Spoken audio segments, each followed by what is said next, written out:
It's me, Vera, here to remind you that this is an adult podcast. That means we're going to deal with tough topics. Take a break if you need it, and be kind to yourself, because we sure won't be.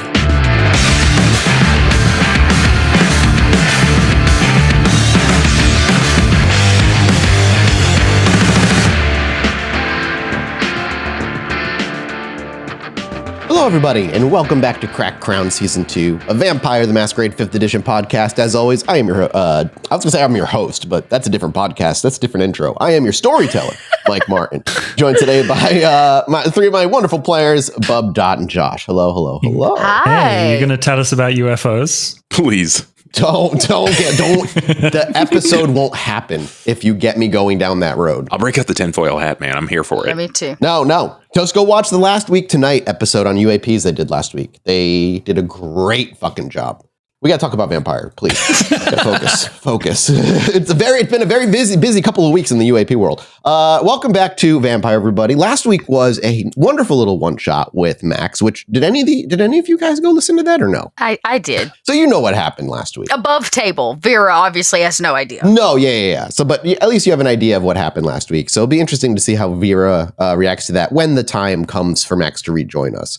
But last time we were playing, there was a bit of a mishap at the hotel, shall we call it, which is what we'll be picking up. But before we do any of that, just a big thank you to everybody here, as always, who's listening. If you support the show, share the show, all that shit helps wildly. If you want to go above and beyond all of that to keep the show going monetarily, patreon.com/podbynight is the most powerful and impactful way you can support the show and to make sure that we get to continue making content for you guys in the ways that we get to go do it. Having guests on and expanding our cast, all because of you guys. So thank you so much. And by supporting us, continue to do so, and we'll be able to keep doing this. And if you want to join our community and just want to chat with us about the show, that's totally free. There's a Discord you can jump onto. That'll probably be in the link somewhere below. I think maybe we can let people know there will be some new Patreon updates because we listened to you. We've heard your feedback from our last community event, and we're going to be putting some new stuff into place. That's all I can tell you right now. But I think it's going to be better for everybody. That's always the goal, right? Yeah, absolutely. All right, cool. With that out of the way, then, let's set the scene, rein things in, and see what our coterie has been up to.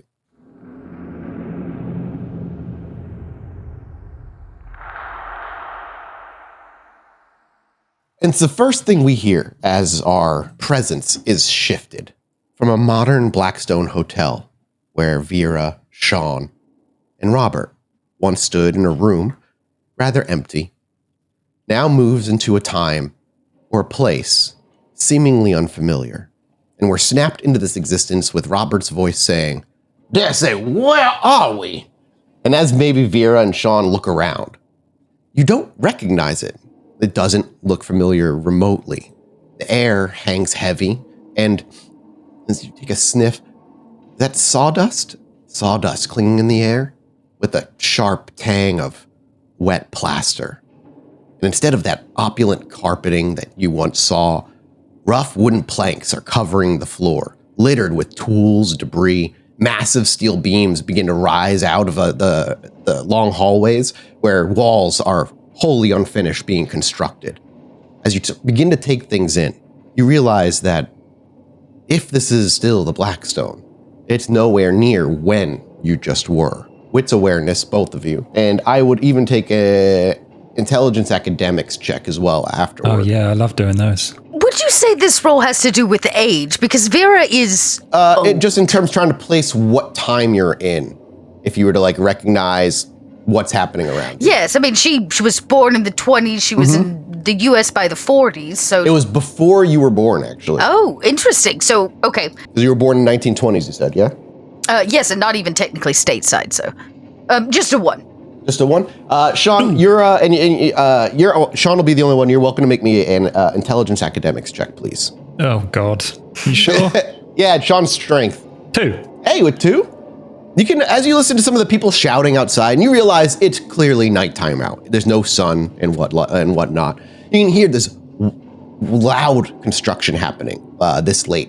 And just the way the voices carry, the words that are being used, sounds like you're in the early 1900s, maybe 1910s, somewhere around there. I would imagine, I'll take a moment and as you kind of all take this in, you all go to face each other.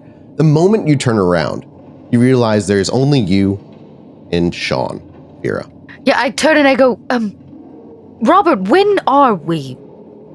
Robert? Yeah. It's like Robert? before I was born, like Shaun. 19, yeah? I turn his head around. Robert is not here anymore. He was here, right? Yeah, last time I heard him. I just heard him be like, what the fuck? Are we still in the same hotel room? As you look around, and are you asking that in character or out? Yes, like Vera, you said we're in another place, but it seems to maybe still be the hotel, just in a different time? Yeah, it certainly seems like at least the layout of what's being built around you certainly seems to fit. Shaun, what kind of magics have you done now? I haven't done anything. You know damn well I can't do magic anyway. I'm terrible at that. This is time travel? You're both welcome to give me an intelligence occult roll. Yes, Oh, God. sure. The difficulty would be 4. Yes, no, I don't, well, 3. Damn, 1 short. You wouldn't, with 3 successes, Shaun, not what I'm looking for, so I won't give you specifics, but you think you've heard rumors through the grapevine of the people you've dealt drugs to, both kind and kindred alike, or rather kindred specifically and ghoul alike. You think you maybe heard of like a clan that could once manipulate time? Not celerity, but maybe celerity. Yeah, you don't remember the details, but you think there's a kindred. I mean, makes sense. There's kindred that can talk to the dead. There's kindred that can do a fucking ton of things. So maybe it is vampire powers, though. People experience time differently when they're using drugs, right? sure. And I heard about this thing that some kindred could do. If I got a hold of their blood, I could like make that experience better. I don't know. It sounded like BS. So you did do this? I didn't do anything. I don't know what's going on. I'm just saying it sounds like this that. is not how the hotel is supposed to be. I go back out through the door like I own this place. But hours ago I signed my freaking name to it. So remember, you're on what floor? You're on the 13th floor. The one floor that has no elevator access. Damn it, I have to take the stairs. But yeah, as you look around, you're like, you want to go downstairs, you realize there is no elevator. There's some stairs, and this place is still being constructed. We did not approve this. I mean, talk to the foreman. Well, I can't go down these stairs in these shoes. Carry me. Does Vera actually say that with a sincerity? Yes, in dead seriousness. Carry me, please. All right. Shaun moves in to do a fireman's carry. Sure. Strength brawl. Is your athletics better? Tex athletics. Yeah, that's fine. I'll take athletics. Yeah.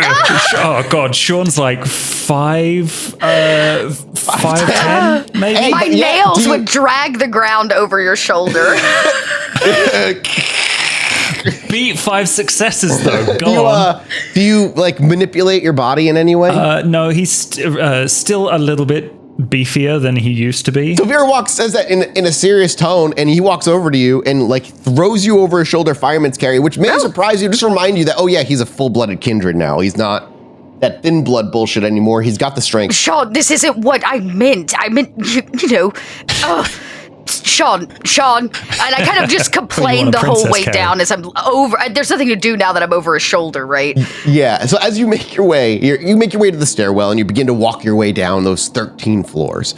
As you begin making your way down to that final floor, you walk into a space, the central room of this hotel's first floor, or what would be that.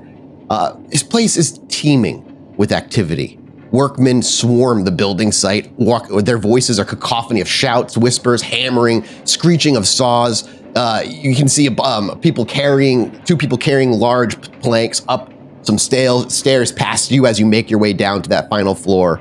And the opulence that was once the Blackstone is clearly just the phantom of what it would be here in this moment.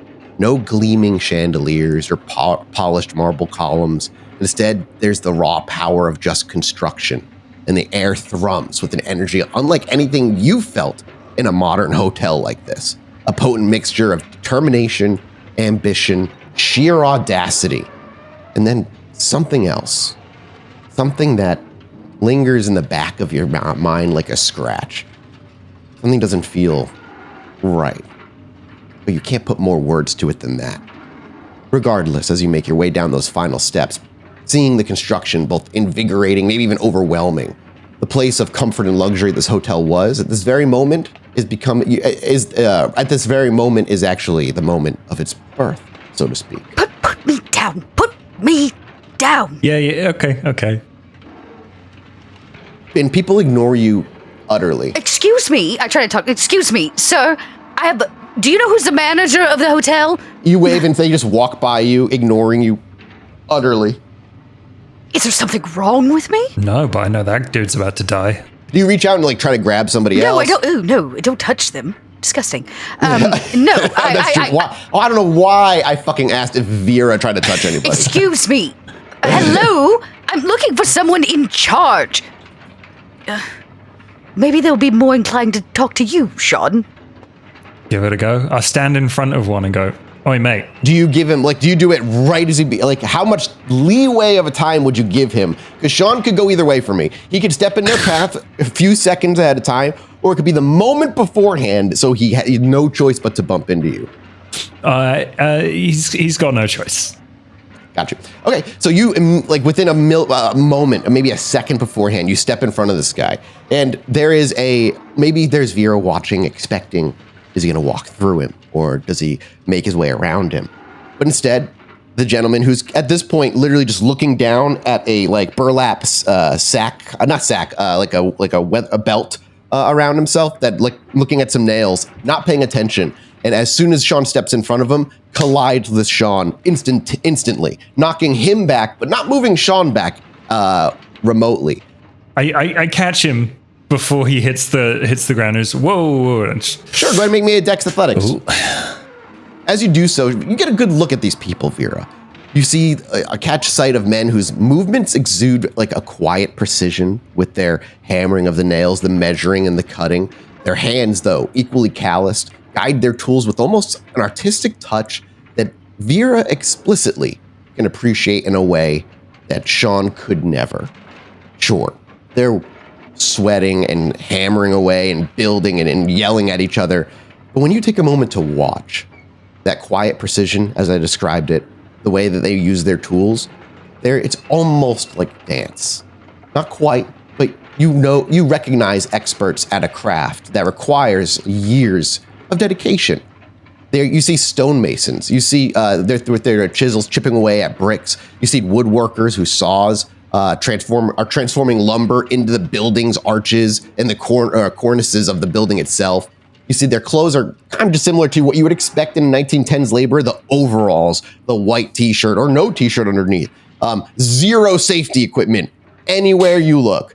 There is no helmets to be seen, none of that. If you look back up, even up the scaffolding, you see three dudes sitting on an I-beam 10 stories up, all having lunch with their legs dangling over the side. There's zero. OSHA don't exist right now. Vera kind of looks to Shaun. But as you do, what'd you roll, Shaun? Sorry.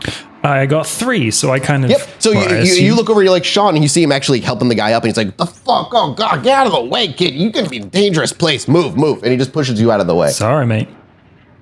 And then you hear Vera say, wait. Shaun. Where's the foreman? He looks around, just shrugs, and he just keeps moving. God damn it.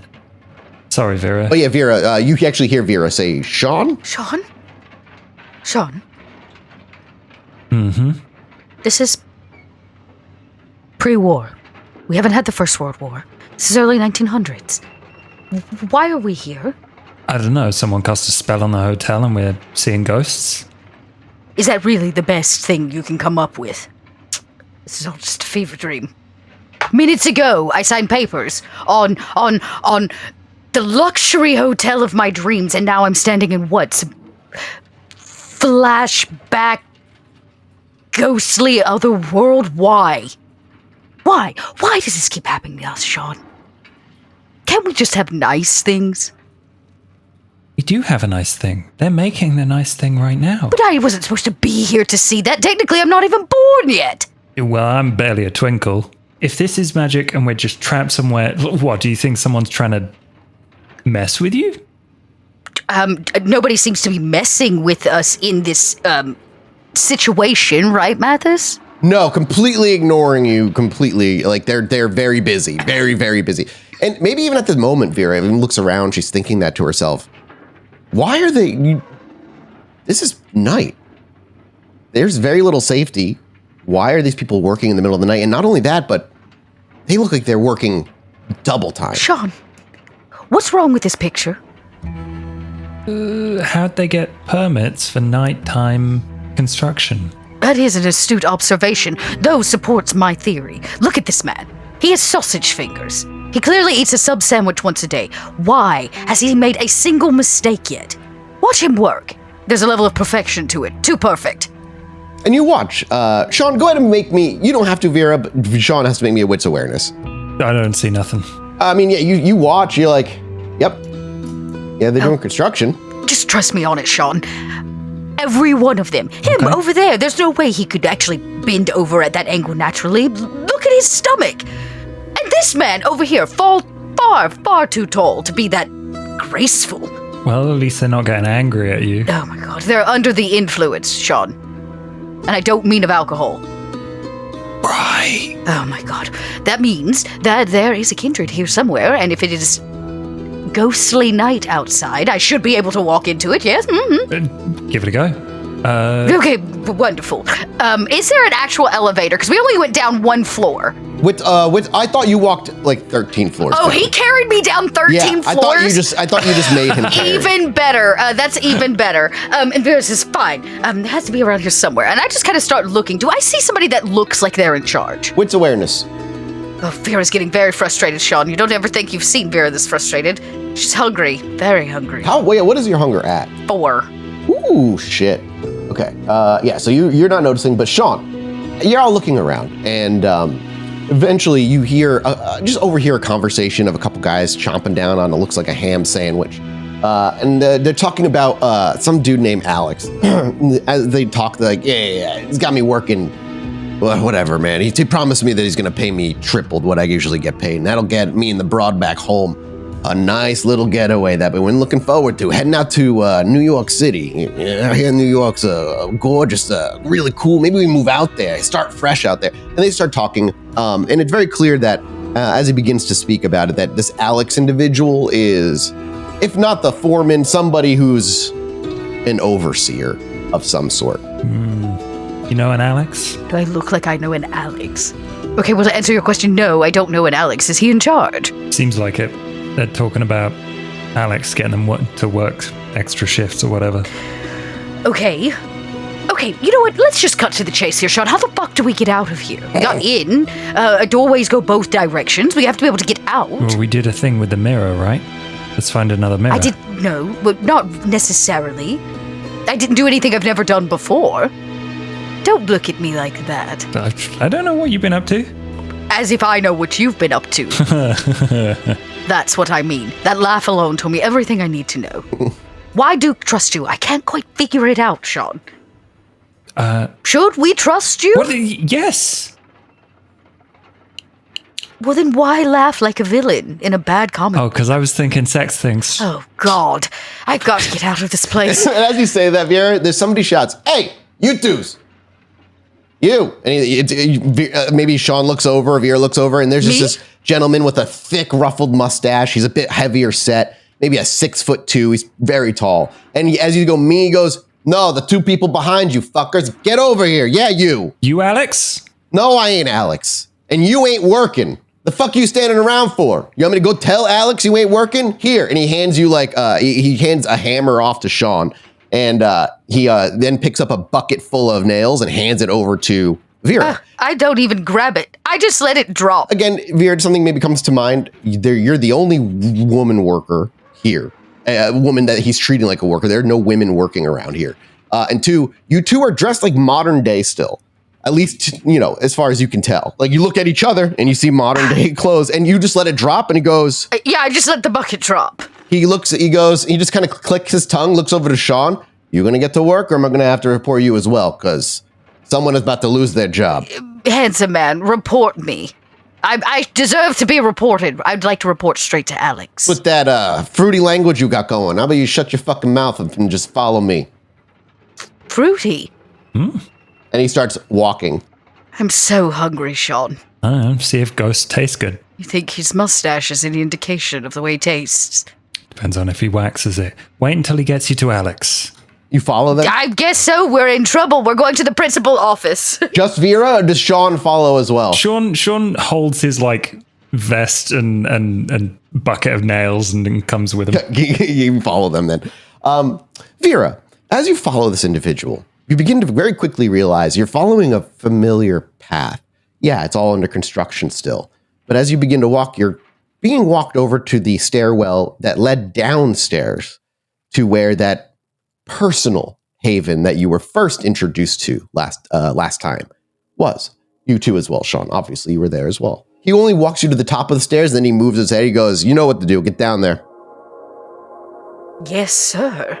Vera walks by, Shaun. And as you walk, he puts his hand out to stop you. He's like, you ain't done nothing wrong. Go fucking work. Yes, go work, Shaun. All the time. Tell me if you find anything interesting. Yeah, sure. Go work, Shaun. That's all I ever hear. Shaun walks off mumbling to himself. Does Shaun, before we get to Vera, does Shaun actually go off and just start hammering? He's going to find a hammer and nail some hammers into a wall. He's going to be an asshole about it. Got it. Very Shaun. I love it. Vera, he gestures and you walk down the stairs. And as you do, you make your way to that very familiar large iron door that was there for even when you were there last time. This door was clearly put in place first. Just by the way, this is all finished. There is no construction happening down here. Everything seems to be set in place. And as you push the door open, and as you stride through and our camera follows you, but on a profile shot, as our camera passes through the door frame, and we come out the left-hand side on the other end, instead of being where Vera is, instead, we find ourselves in a small office room. Duke is sat there quietly scribbling his name on some paperwork. And the individual that brought you the paperwork and did she walk off with you? I apologize. It's been a couple of weeks. I don't believe so. I think that she bowed and she did her own thing. Yeah, so you just went off to a small little room, went through over this paperwork, and you're welcome, if you would like, to make me an intelligence academics check, as I'm imagining Duke went over the stuff with a fine-tooth comb. Sure. Difficulty? For Duke, 1. 3 successes. Yeah, you go over everything here, and everything seems totally above board. There's no hidden little clauses that lock you into any servitude, any sort of weird, okay, you own this place, but actually this person owns this place, as far as you can tell, and you're very good at this. It all seems above board. And that's with 3 successes, which, as a reminder, is considered a hard difficulty roll. So you finish up it, and you kind of fold things back up in the envelope. What is it does Duke is planning on doing for the rest of the evening? You know, Vera is supposed to be meeting the rest of the coterie at the hotel to show them the hotel now that you and Vera confirmed that it was safe. But you have the paperwork all signed. You likely can just hand it off to who needs to be handed off to, but it's yours. I think Duke probably has this bizarre and almost profound state of mind where Vera has painted a picture in front of him, this small office, kind of living a life that he wished that he could have lived as some sort of investigator or detective, living his wildest Joseph Wambaugh stories, police stories, and knowing that it's a possibility, though unlikely, that he might find some peace of mind in Second Life. But that has him curious to know where they've gone. He'd like to investigate the rest of his new home with them. Absolutely. Actually, could you...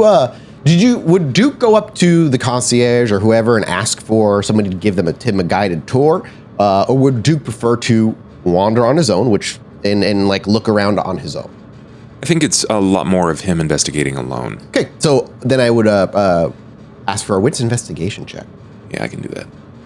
3 successes. Would Duke have any place he'd like to start? Would he start on the first floor? Would he go to the top floor? Or I'm just curious what his method is in exploring this place. Old habits die hard. I think he would probably try to find escapes, first and foremost. Okay, escapes first and foremost. Interesting.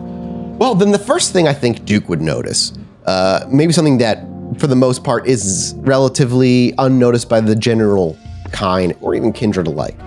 So as you walk through the lobby, it's in its grand opulence and into a nearby elevator. The first thing you notice is that there's no 13th floor button on the elevator. It goes 12 to 14. It's very old school. It shows era of design. He'll take the stairs. Up to the 13th? It wants to see what they did. Some traditional buildings built like half floors. They generally use it as like storage, but he kind of wonders what they did in that era since he's not from the product, like he's not a product of that era. So he wants to know exactly what they kind of did here. Yeah. And so as you walk your way up all 13 floors and maybe even investigating some of the earlier floors just for kind of an understanding of what to expect on a normal floor, you make your way up and the first thing you notice is that it says employees only. It's a small locked steel door that seems to have no window looking into the hallway. It is just an employees only door that seems uninviting and unexciting. What a perfect place for him to be as an unexciting and nearly uninvitable individual. And you would have the keys to obviously this place. And so as you unlock the door and pop it open, what you're greeted with may actually surprise Duke if he is expecting that half floor where there is storage and like. Instead, what you see is another floor of rooms. Not what he's expecting. Is it all like, paint a picture for me. Is it all like cordoned off, or is there tapestries being covered? Nope, nothing seems off about the floor itself beyond the fact that the door leading into it was locked and said like employees only, and you would have expected a half floor on the other side of it just by the plainness of it. Instead, you are greeted with another seemingly same floor of rental bedrooms. Electricity still working just fine? Absolutely is. Knowing that, he's just going to kind of walk through to see maybe the last time that someone may have come through here. If it's an employee-only thing, he can't imagine it's been recent, so... Absolutely. So you're welcome to make me another wits investigation, please. I think he would start with, like, the carpet, right? See, like, when the last time someone may have walked through. 5 successes. As you walk through, do you, like, test the door handles and stuff as you walking down and seeing, like, if any rooms are unlocked? Because the first thing you would notice is, unlike even the main floors, the hallway is silent. I think he's like very silent. He's going to take that in, but I think he's looking, it's less about seeing if any doors are opened, more about seeing if there's any door handles without dust. They all are dustless. That's interesting. Then I think he might. Yeah, if they're all dustless, then he would probably just kind of walk along, sort of like a giant child, just touching every door handle to see which of them give. It would be on the first one that as you touch it, it gives. Probably thinks to himself, what are the odds? It's supposed to be employees only. There's no stealthing here, not for him. Okay. So the door swings open, doesn't creak eerily or sound like it's old. And what's before you maybe once again confuses or surprises Duke. What you see as your eyes adjust is another bedroom for rent, but there's explicit differences here. It is clearly made to keep kindred comfortably, not prison. But there is a bed in the shape of a since you opened up the first rooms, what you're walking into, you see a bed, but almost cliche, it's a coffin. But as you walk through the room and begin to inspect it, you realize that the coffin actually has an emergency sensing. If any sunlight or UV light or what have you would come in, it would immediately snap shut to keep the kindred within safe. There's also a little card with some phone, with a phone obviously, where a kindred could call for food to be delivered, at a cost, of course.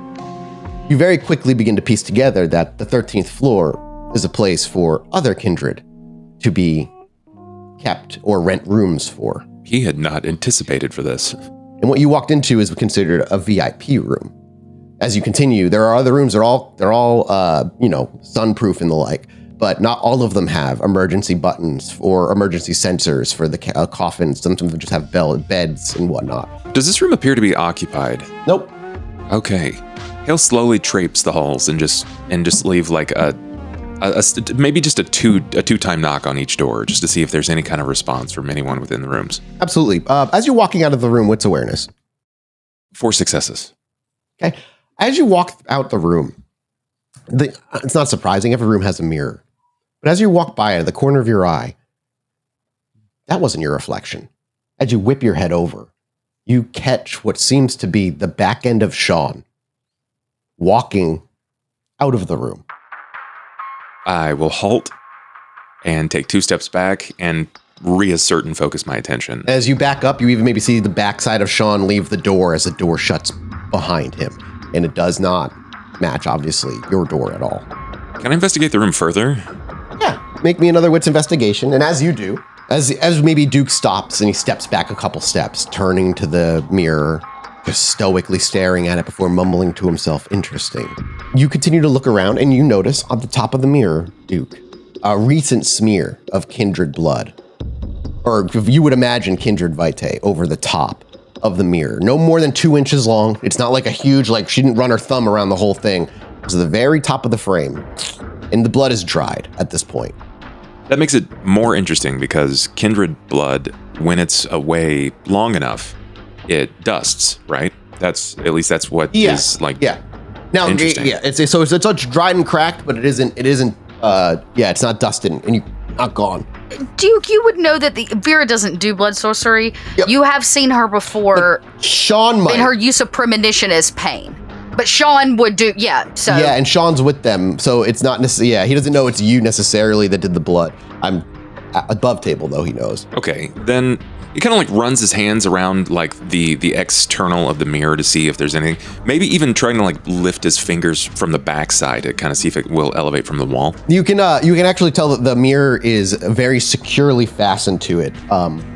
It's not like hanging on something. It's like screwed in by the 4 corners. Okay. That could just simply be because of they don't want it to be cheap. Sure. Makes but sense. You're welcome to strength brawl me if you want to pull it off. No, that is supremely odd. A mirror that shows not himself, but as you like backed up and stepped up though, your reflection is there. My reflection is it's there. It's not like you're still see yourself. You also just saw them. Can I check the next room to see if there's the same mirror, but there's blood on that mirror? Yeah, and as you walk into maybe the one across the hall or whatever, yep, same mirror, no blood on that one. That's interesting. He goes to the one not adjacent, but like that's parallel. You just checking for blood, basically? Yeah. No blood. No blood, but the one that he was in, the first room, did have blood. The first room. Yep. Interesting. There is a strong. It's not something that I've done yet, but I think it's time, Mathis. I think I'd like to utilize some of these things that Mia has taught Duke. I don't really understand the situation, nor do I, as Bub, really understand how to utilize these things. But yeah, and there's nothing here to tell you what. So like, there's no glyphs or anything, so it's hard to tell. But you have points in blood sorcery, yeah? I do. I do. Yes, I have 3, but I only have 2 levels because Mia has not taught me a 3rd level yet. Can you? But that's fine. I would the 3 will for this roll. I want 3. It would be an intelligence blood sorcery roll. So 4 successes. 4 successes. As Duke kind of like thinks about it, is going room to room looking for blood. There's not a damn thing Mia's ever taught you that a simple smear of the blood and something happens. With a smear of the blood usually would come elaborate rituals, hours of work, other things, maybe even other focuses, items of important or power.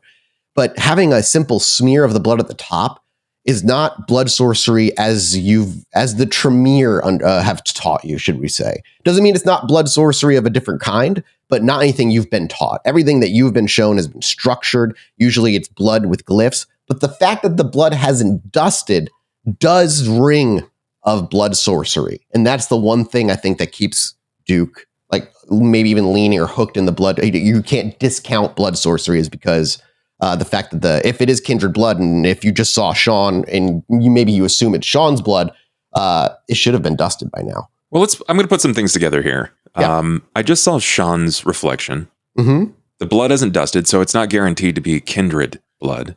I do have access to the advantage bloodhound. Mm-hmm. Would I be able to determine, even if it's just like a simple taste, if this is kindred vitae? I would allow that. Okay, then I think this is not even a question. I wouldn't have to make you roll because kindred vitae is distinctly different from kind. It is more sweet, more fulfilling. And the minute you touch it to your tongue. Even if it's dried, you can still taste the lingering potence that is inherently within Kindred Vitae. Well, with that then, this is a puzzle. This is definitely a puzzle for Duke. So he sits there, he tastes it for a moment, and you just see the gears begin to turn. And do you step back or do you plan on going to Mia? No, he doesn't. He's never really been one to sort of fall on the laurels of someone else's skill. Mm-hmm. He wants to try to dissect it and understand this as much as he possibly can. So I have a discipline. It's a level 2 discipline in blood sorcery. It's called Scour Secrets, which is generally used to pour over massive amounts of information via text or what have you. But it's sort of nebulous, like most blood sorcery skills can be. Would I be able to use this here? Yeah. Okay. I would also like to implore, I took a specialty in what is called dissections. It's the vintage way of declaring like puzzles and jigsaws and things like that. Would I be able to use that anyway here? It's specialty dissections. You can just name a feature, but essentially it's a extreme focus in puzzles. Dissections used to be what they would call like woodworkings and, like the intricate puzzle pieces that you can kind of like Rubik's Cube and stuff and piece together that way. Yeah. You know what? For this, I wouldn't add it to the Scour the Secrets roll. So then I will rouse so that I can use Scour. I'm going to go ahead and roll intelligence plus blood sorcery. I'm going to give it its modifier here of the ability. So roll. What difficulty would you like? None. Just give me your raw roll. 4 successes. I will willpower that. I've got lots of willpower anyway. Okay, go ahead. 6 successes. This is the first time actually Duke's done this, hasn't it? Explain to me what it looks like when we watch Duke do some blood sorcery. Well, I think for Duke, there is, it's probably like a Gothic dramatization, since like Mia is his only teacher and he's not really allowed into the Chantry to sort of understand this. Unless he has access to Shaun, which I can't imagine that it's information that has not been passed from Mia as well. It's probably the compulsory, like the wound via hand, and then it's a smear. Seeing as how he understands Scour Secrets, it feels like it's got to be an extension of himself. So he almost like creates the blood trail from where he is either standing or sitting. And if that's the case in front of this mirror, knowing that this could take some time for him to understand, I think he would pull up it's the standard chair in every hotel room that they place at the corner of the bed. He positions it just in front of the mirror and bleeds a Vita trail from himself to the mirror. And as you sit down in the mirror, and we'll even say you probably sit there looking at yourself, your own reflection, for over an hour. Giving up, maybe even just curious when this is going to work, trying to keep your focus.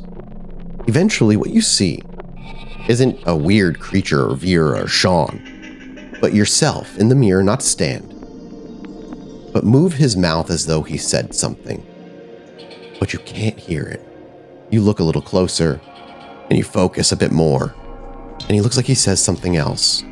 You sit in the chair and you watch yourself begin to whisper. You can hear it almost, begin to hear the trails of what whispers, but just as your ears start to focus on what he's saying, just as you think you might be able to understand whatever message or word he's about to say, instead you're greeted with this. It is just a cacophony of whispers. It seems to pour directly from the mirror. I need a resolve composure check, please. 5 successes. You are able to maintain focus and not lose the whispers. And as you sit there and you're trying to begin to understand, you actually do begin to start piecing individual voices out, pulling them away from the other whispers, and you try to follow patterns, follow what you can hear. And just as you do, we cut.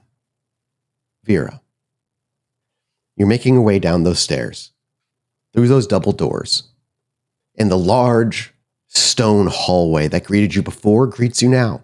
It's almost identical to when you saw it in your quote-unquote modern day. It is remarkably well preserved as you walk through these familiar halls, but you don't get to the large curtain. You don't even get about halfway before seemingly stepping out of nowhere, a young woman stands in your way.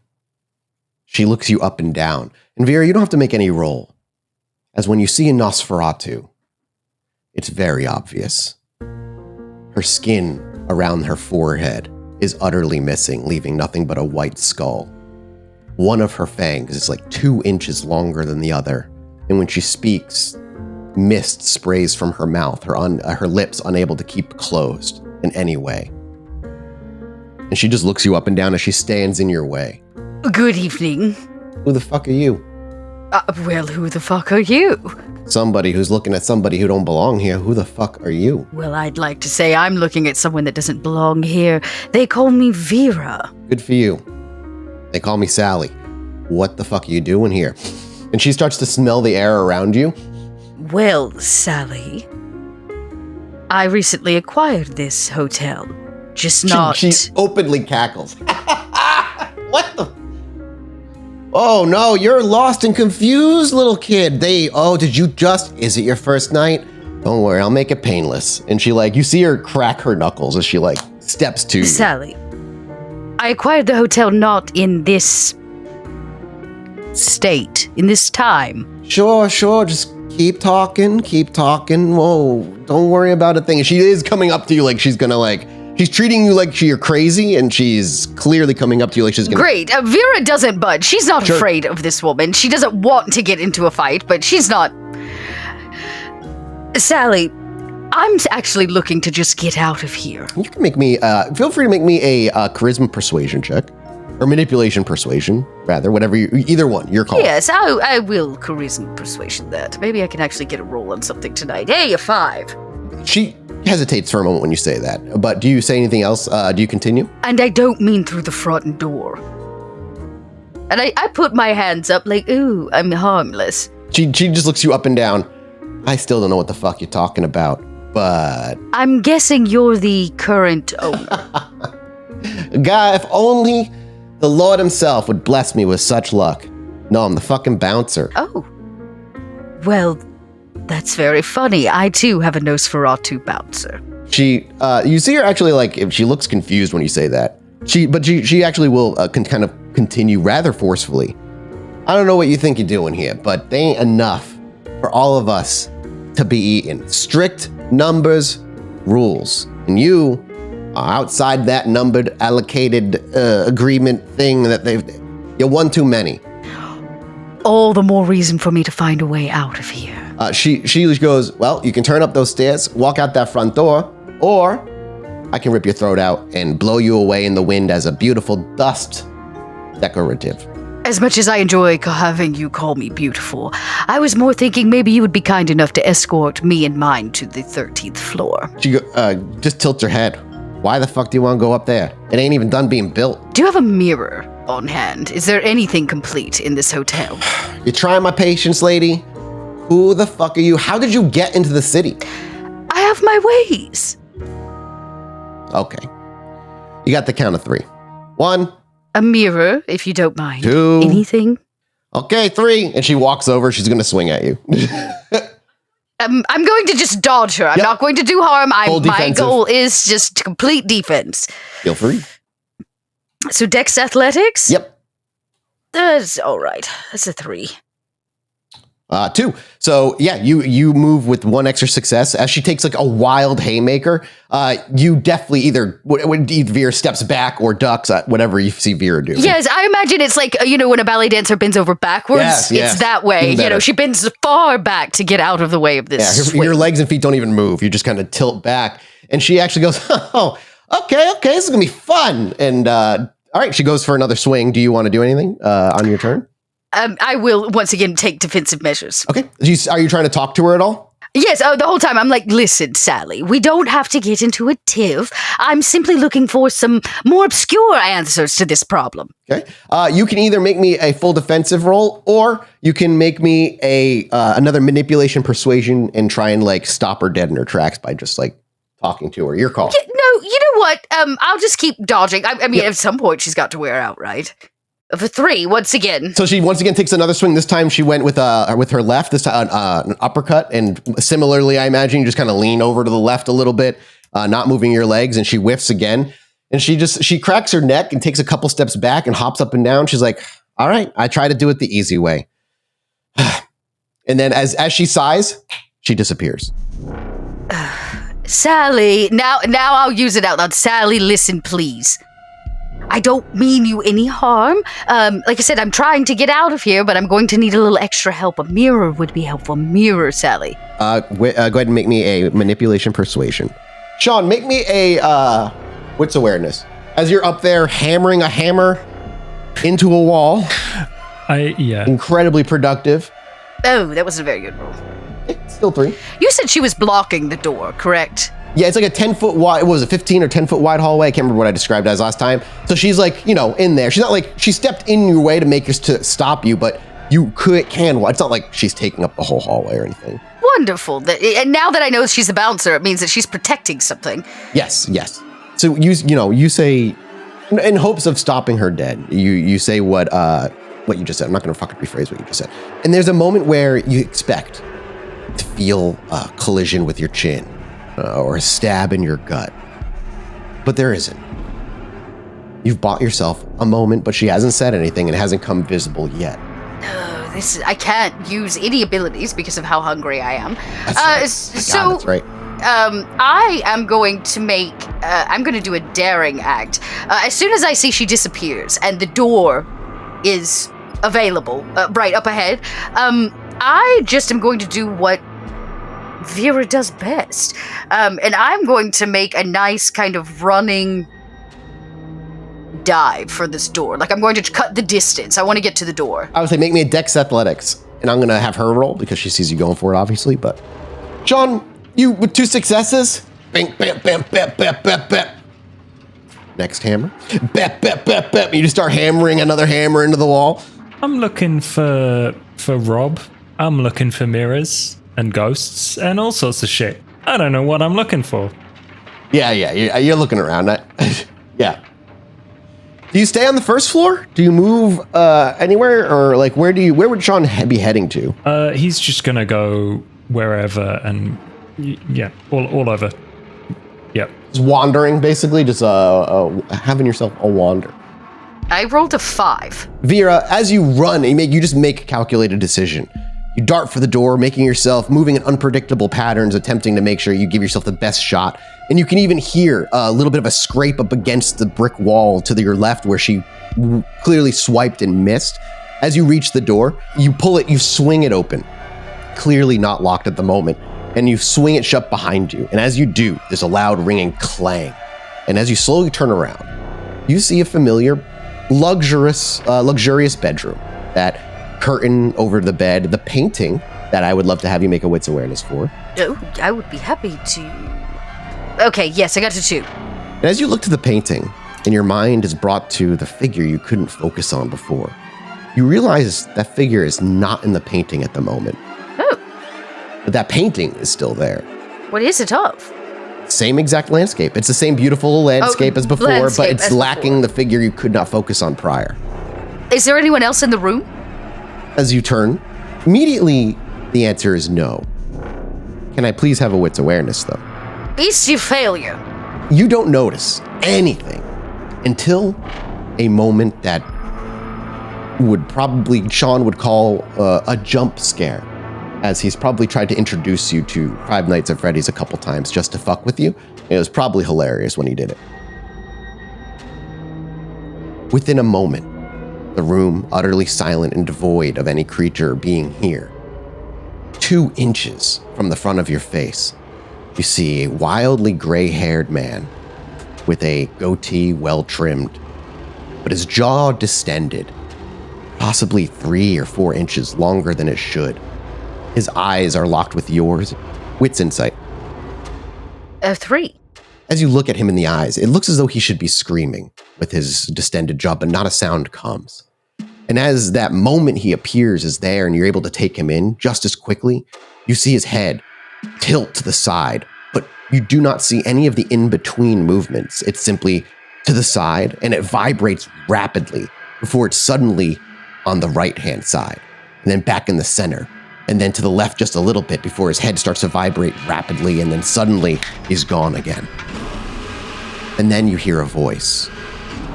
What are you doing in here? I turn. From your left-hand side, and as you turn, you actually see that gentleman there, standing quietly, about a foot away from you. I guess you could say I'm trying to get out of the past. There's another moment where he seems to twitch before he's gone. On your right-hand side, you see him. And as you turn to see him, you don't just see him. You see 4 of him. One is hammering a nail into a board. Another one is looking at you curiously. Another one seems to be peeling out of the one that's looking at you before being snapped back in. And another seems to walk off. And as you go and you maybe look to follow it, you can't. Your focus is unable to keep track of him before it's gone again. But the one that watches you takes a step forward, and when he does, all those around him, like elastic bands, snap into him as well. Do you have a name? Alexander. And when you hear that, it comes from him. And then like reverb, it comes from your right, then your left. Then you hear him screaming it in the distance, his name. And then he says it one more time in front of you as a whisper. You're the founder of this hotel. His head wobbles back and forth rapidly. And you see his eyes are nothing more than blurs. His mouth is nothing more than an elongated line that you can barely make out before the head stops moving. And as he goes to speak, he's behind you. Yes. Why are you here? Because one day I will be the owner of this hotel. You hear an echo of laughter mixed with pained screams, with someone shouting, "Never! Never!" And then you hear somebody else say, "Inevitable, inevitable." All different tones of his voice. You have nice taste in art. As you say that, there's no voice, but instead you see him walk up on your left and then on your right. They both turn to the painting. I imagine that you're gesturing to. And he tilts his head. Before you see, and I won't even make you make a wit's insight, sadness on both of their faces. But only one of them walks up to the painting. And as he reaches up to touch the frame, you see his hand blur and again into multiple hands, unable to reach, touching different parts of the frame. Others unable to reach the frame at all. And before he goes to say something in his sadness, he doesn't disappear, but blurs like the flash around a corner, leaving only just the one that didn't walk up to the frame. He just looks to you and says, "Thank you." For Complimenting my art. Oh. Yes, well. Complimenting the art I own is what he would say. Is he also a Nosferatu? No. Absolutely not. We see is a striking looking man. Initially what you see is a striking looking individual, androgynous beauty almost, that belies this individual's true age. Their skin is slightly darker than the average, their eyes wild and expressive, and they have a mane of thick black hair that is pinned back in a practical but elegant style. Unlike the workers, he seems to wear simple but tailored clothing, a linen shirt with rolled up sleeves, a crisp cotton vest, and there's just a touch of luxury with some jewelry that he wears on his fingers. His movements, like I said, are rapid, unpredictable, but when he's able to be observed, he moves as though he were once, or I would say Vera would say, he moves as though you would almost akin to a dancer. Elegance, certainty. That explains the workers, I kind of say under my breath. Mm-hmm. Correct. At a game, 100%. Well, I can always tell when somebody actually cares about the art hanging on their wall. It's put up there with a purpose, and yours is oozing importance. As he looks to you, when you say that, he looks from you back to the painting.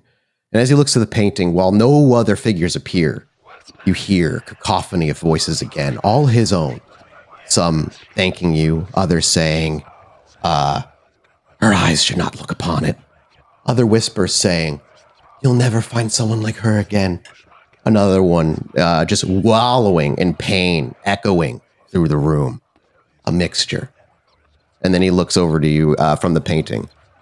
"I cherish it and always will. Who are you? Why are you here? Last time. I don't know why I'm here, but I can answer you who I am. I've already told you that. You suddenly see another one of him whip around the corner, awkwardly hobble over to him, and then whisper something into his ear. He seems to just step into the one you're speaking with. I'm Vera Volkov. I'm a future proprietor of this hotel. This time around, because last time you said you were going to own it, this time around, he looks to you and he simply says, I know. We'll cut to black. And we'll be back next week as we're an hour, 10 minutes into our episode. Damn. Thank you so much, everybody. We'll be back next week with another episode. Goodbye. Bye-bye, everybody. Bye, guys. Goodbye.